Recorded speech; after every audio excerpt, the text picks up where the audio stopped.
Entrepreneurs in Focus. Hear their stories and tips on starting a business. Learn from successful entrepreneurs here at the UNT Murphy Center for Entrepreneurship and Innovation.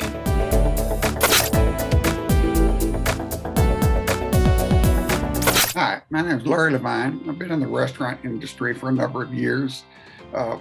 My big thrill was developing Chili's Restaurants, which is a giant worldwide organization today. And since then, I've done other concepts of Mexican restaurants and seafood and barbecue, and been in the industry for a long time and really enjoy working in the restaurant industry.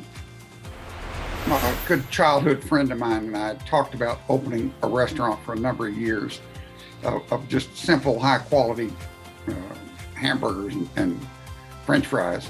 And finally, a building became available that had been a closed down bar.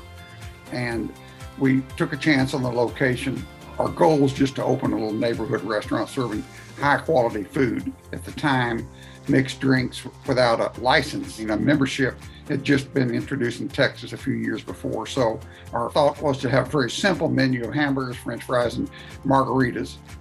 And again, just to build a neighborhood restaurant. So the restaurant slowly took off till maybe 6 months after we opened. We had lines around the building and we had a concept that worked.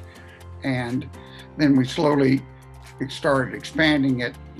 Our second store, we went to Houston, which was a mistake. We should have saturated the Dallas market, but we were fortunate the restaurant worked there. And then we came back and did more stores in Dallas and Texas, and then started expanding across the country. Probably, if there's one thing we learned from that, in that we started expanding too fast. We should have stayed in our backyard and saturated that market before we started expanding.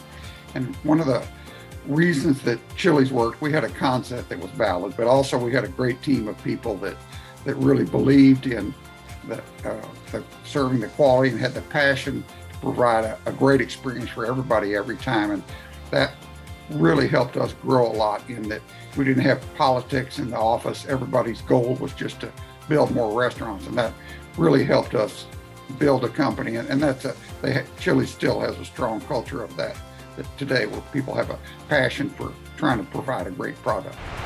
Recruiting and holding what I term the best and the brightest.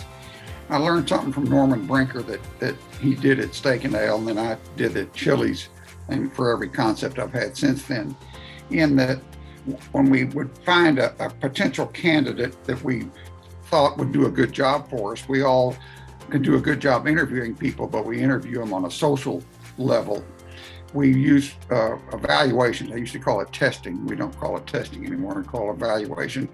And they can really study people and see not only can they add 2 and 2, but how they're going to handle people, and are they organized, and what's their long-term potential. So we found that spending a few $100s for testing for a potential manager was really worth it, in that if the test showed that they were going to not fit our company culture and be successful, it was much cheaper to spend a few $100s than hire them and have to let them go after a few months. So the evaluation program is something I've always used and do a great job with. What we're looking for in restaurant managers, typically we would be looking for people that had been in the industry. It's too hard to train somebody that's never done it before. So we would try to find people that are experienced to shorten that curve, where we could get them in a unit.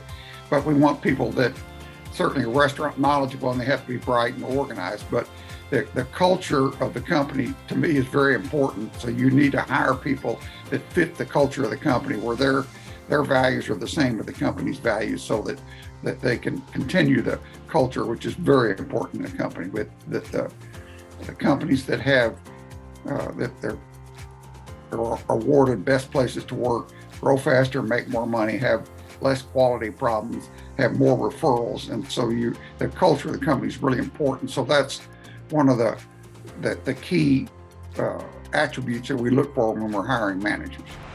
If I was giving advice to someone who had their dream of building a restaurant, I said over and over again that if you want to do that, and that you need to go work for a big chain that has a training program, so you learn all the facets you need to do to run a restaurant, to start from zero and not having any experiences. You're just leaving yourself open for too many mistakes. So there are certain systems and procedures for whatever restaurant you've got that you need to learn. And I've always encouraged people to go to work for somebody to train the basics, and they can go out in their special area that they're really focusing on, but they need to learn the basics of what restaurants work and how Restaurant 101 operates. So that lessens the chance that they're going to fail at their project. I always encourage people to, hey, go get some experience and then do whatever they can to keep learning and growing and become more valuable and a better operator, and don't stop learning, but let somebody else help train them to try to avoid some mistakes.